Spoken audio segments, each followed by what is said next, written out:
Wow, it's time for Father Nathan Cromly. Yes, let's tread, shall we? This is Tread Boldly, Leadership Lessons from the Saints, with Father Nathan Cromly. My name is Father Cromly. I'm the president of the St. John Institute, and this is Tread Boldly, Leadership Lessons from the Saints. Most of the time, leaders operate out of vision. Knowing where to go, they put their heads down and find the passion and the strength to persevere through obstacles in order to arrive there.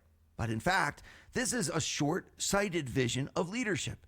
Leadership entails not just the ability of a leader to push through to accomplish vision, but even more, the ability of a leader to connect with people, to form community, to form teams, and in one way or another, to allow the people underneath their authority to dare great things with them.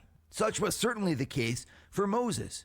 He had, in fact, by the power of God, done something absolutely amazing. Not only had he liberated over 1 million people from the slavery that they were enduring in Egypt, but he then walked with them through the parted waters of the Red Sea and then watched as those same waters submerged the greatest army in the region to their death and peril, leaving Israel free to pursue their paths and to glorify God. It was absolutely extraordinary. And yet, after the passage of Israel through the Red Sea, his leadership was just beginning.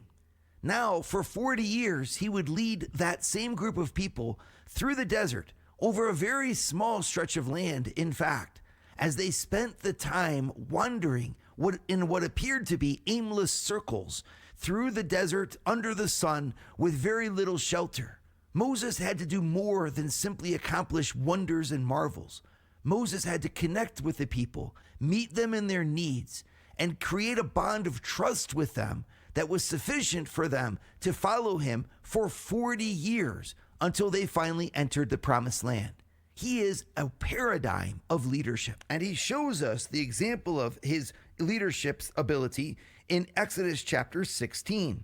The people began to grumble, saying, "Would that we had died by the hand of the Lord in the land of Egypt, when we sat by the meat pots and ate bread to the full. For you have brought us into this wilderness to kill this whole assembly with hunger." In other words, despite the many miraculous things Moses had done and the miracles that God had done through him, the people did not trust him because they were hungry. Something as simple as bodily hunger was threatening the entire endeavor of the exodus of the people of God in the desert. It's an extraordinary thing. And the people needed their needs met. The first role of a Christian leader is to meet the needs of their people. You cannot do great things all by yourself. A leader is those who gets those underneath their influence to dare great things with them.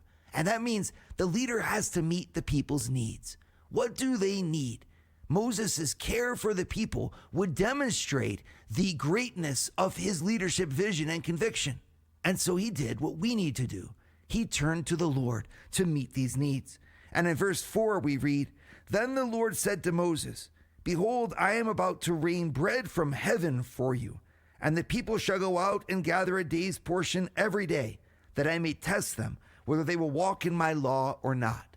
In other words, God used the occasion of the distrust of the people of God for their leader, Moses, in order to demonstrate his loving care for them.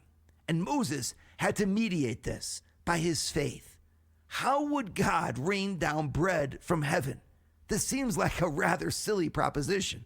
What you can almost imagine what Moses would have felt like as he turned towards the people and told them that God was going to rain bread down from heaven.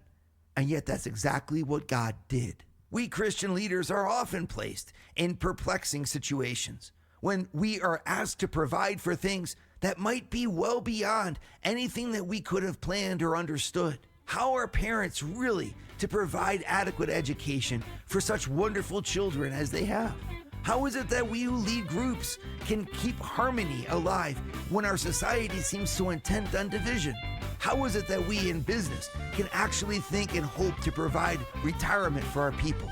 And all of this, like Moses, we have to trust in God and then do what he tells us. And in the case of Moses, bread indeed came down from heaven. God responded to his faith. His people's needs were met, and he carried on.